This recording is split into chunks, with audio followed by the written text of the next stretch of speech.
Hello guys, welcome back to second tutorial of Java Urdu series tutorial। Guys इस tutorial में आपको मैं बताऊंगा कि कैसे कोई बेसिक प्रोग्राम कैसे बनाते हैं जावा में, जिसमें मैं आपको कोई मैसेज शो करके दिखाऊंगा लाइक हेलो वर्ल्ड या कोई भी नेम। तो स्टार्ट करते हैं। इसके लिए सबसे पहले हमारे पास जो लास्ट ट्यूटोरियल में मैंने आपको बताया था जावा कैसे इंस्टॉल करना है और कैसे पाथ देना है इसको, और सेकंड ट्यूटोरियल में मैं आपको बताऊंगा कि कैसे जावा प्रोग्राम करनी है, मीन के इसका बेसिक प्रोग्राम कैसे बनाना है। तो इसके लिए सबसे पहले गाइस आपके पास अगर सिंपल नोटपैड है तो उसे ओपन करें, और अगर नहीं है तो notepad plus plus, this is the best editor I have. guys open this and open new file. I have already opened new 0, save as Java, whatever name you want, Ahmed dot Java. Guys, I just forgot to tell you my name. My name is Ahmed Walid. So here we are, ahmed.java। मैंने file का नाम save कर दिया है ahmed.java के नाम से, और इसको मैं सेव करता हूँ। मैंने एक फ़ोल्डर बनाया है डेस्कटॉप पे, जावा वर्क, जावा जावा जावा वर्क। मैंने इसको एक फ़ाइल क्रिएट की है जिसे मैंने नाम दिया, जिसकी एक्सटेंशन दी है, क्योंकि इसकी एक्सटेंशन हमने डॉट जावा देनी है, क्योंकि हम जावा में काम कर रहे हैं और जो कोडिंग करेंगे, हम जो अपना प्रोग्राम बनाएंगे वो जावा में होगा। तो गाइस स्टार्ट करते हैं। सबसे पहले हमने करना है class, because everything in Java is in class. Class हम जावा में जो कुछ भी करते हैं हम क्लास से स्टार्ट करते हैं, ठीक है। तो क्लास क्लास आपने लिखना है क्लास। क्लास के बाद क्लास को कोई भी नाम देता है, मैं देता हूँ एप्पल। तो ये क्लास का नाम दिया मैंने। अब क्लास के लिए इसमें सबसे पहले होगी इसकी बाउंड्री होती है, बॉडी जो हम करते हैं इसमें, उसके लिए एंटर, और ये आते हैं करली ब्रेसेस। करली ब्रेसेस जो कुछ हमने क्लास में डिफाइन करना है इन करली ब्रेसेस के अंदर होगा, ठीक है। उसके बाद इसमें एक और चीज़ हम लिखते हैं main header. Main header public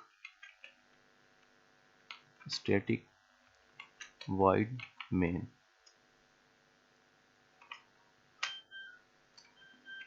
string का एस बड़ा, string ARGS, and curly braces for this header। So guys मैं आपको थोड़ा एक्सप्लेन करता चलूँ। सबसे पहले हमने क्लास डिक्लेयर की, क्लास के बाद मैंने एक मेन हेडर बनाया। मेन हेडर का मतलब ये है कि जो कुछ भी हम इसमें डिफ़ाइन करेंगे, इसमें सबसे पहले इसकी मैं बताता हूँ पब्लिक मेन के जो भी हमारा ये हेडर है पब्लिक है, और static void main just leave it, क्योंकि इसमें आगे जाके मैं आपको बताऊंगा स्टैटिक वॉइड और पब्लिक के पीछे क्या थ्योरी है और क्या इसकी लॉजिक है। तो अभी गाइस ये आपको कंफ्यूज करेगी थोड़ा बहुत।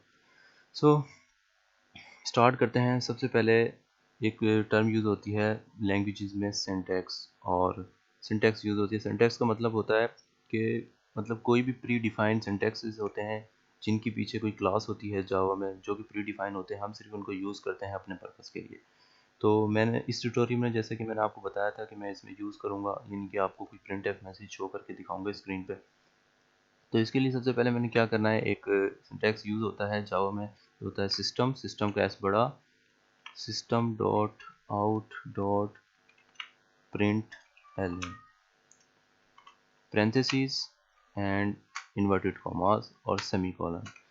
ये मैसेज शो करने का है सिंटैक्स है, जिसके अंदर मैं कुछ भी लिख सकता हूँ, हेलो वर्ल्ड और what ever you want named it, hello world. तो गाइस ये मैसेज है जो मैंने स्क्रीन पे प्रिंट कराना है। इसके लिए सबसे पहले मैंने क्लास बनाई। ये स्ट्रक्चर है जावा का। क्लास के बाद इसका मेन हेडर है public static void main string, और उसके बाद मैंने इसका जो प्रिंट ऑफ सिंटैक्स था system dot out dot print L और हेलो वर्ल्ड। ये अभी तक गाइस का छोटा सा प्रोग्राम था जो हमने किया है समझने के लिए। तो इसको सेव करते हैं, क्योंकि हमने इसको ऑलरेडी सेव एज करके जावा एक्सटेंशन दे दी है इसकी हमने। तो इसको यहाँ से है हाइड किया। उसके बाद हमने CMD ओपन करना है।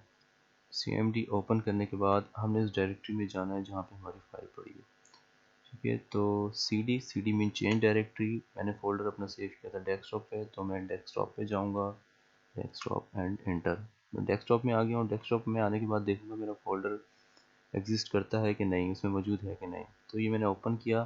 अभी गाइज ये रहा मेरा जावा वर्क।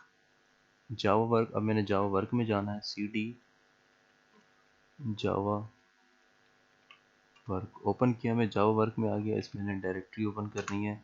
इसमें मेरी फ़ाइल पड़ी अहमद डॉट जावा, जो मैंने अभी थोड़ी देर पहले इसमें कोड किया है इसको।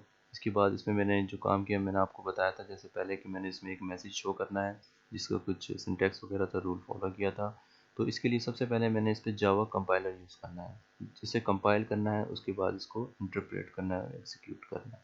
तो कंपाइल करने के लिए मैं सबसे पहले क्या करूँगा, जावा सी कंपाइल करने के बाद फाइल का नेम अहमद डॉट जावा, ये लिखने के बाद आपने इसको एंटर करना है। एंटर करने के बाद इसमें वो कह रहा है फोर एरर्स। तो हम देखेंगे फोर एरर कहाँ कहाँ है, क्योंकि Java language case sensitive language है और इसके जो अगर हम स्ट्रक्चर को सेंटेक्स को फॉलो नहीं करेंगे तो एरर आएंगे। तो सबसे पहले हमने देखना है एरर है पब्लिक स्टैटिक वॉइड मैन, इस लाइन में एरर है। तो हम चेक करते हैं एरर क्या है। हमने अपनी फाइल में गए जिसमें हमने कोड लिखा था और इसमें ये एरर, ये हमने एक्स्ट्रा एक ब्रैकेट लगाई थी, स्क्वायर ब्रैकेट, क्योंकि सिंटैक्स में सिर्फ दो ब्रैकेट्स होती हैं। तो इसको हम अब सेव करते हैं। दोबारा सेव करने के बाद दोबारा गए, सेव करने के बाद हमने इसको दोबारा रन किया। इस type Java M C compile and finally no error. अगर कुछ लिखा हुआ ना आए, दोबारा से वो लाइन आ जाए और कर्सर ब्लिंक होना चाहिए, इसका मतलब है कि आपका प्रोग्राम रन हो गया है without error, finally you did it. So now अब हमें कंपाइल करना है। कंपाइल करने के लिए अब हमने सिर्फ लिखना है जावा, और जावा के बाद जो हमने क्लास नेम लिखा था, अब हम फाइल का नेम नहीं लिखना क्योंकि अब हमने क्लास का नेम लिखना है, अहमद, अहमद नहीं सॉरी एप्पल, और इसको हमने एंटर कर देना है।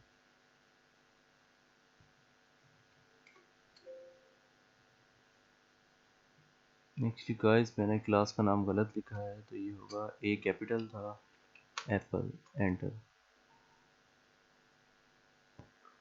इसमें फिर गलती हो गई है, मैंने यहाँ पर लिखना था Java, Java and class name apple and enter, message hello. तो सक्सेसफुली कंपाइल हो गया है। मैं आपको दोबारा थोड़ा सा इंट्रोडक्शन देता चलूँ इसका। मैंने सबसे पहले बनाई जावा क्लास, मेन क्लास, उसके बाद मैंने इसकी पैरेंथेसिस, क्योंकि everything in class, everything in Java is in class. So उसके बाद मैंने एक मेन हेडर बनाया जो स्ट्रिंग पब्लिक वॉइड स्टैटिक जो भी था, इसका मैं दूसरी डिटेल में आपको बाद में बताऊंगा। इसमें सबसे पहले मैंने एक सिंटैक्स लिखा जिसका मकसद ये था कि जो यूज़ होता है कोई भी प्रिंट मैसेज शो करने के लिए स्क्रीन पे। So, so guys, thank you for watching. Hope you will understand, and if you like it, or if you have any question, so just message me or like my page on Facebook, Park Gamers. So thank you and wait for the next video.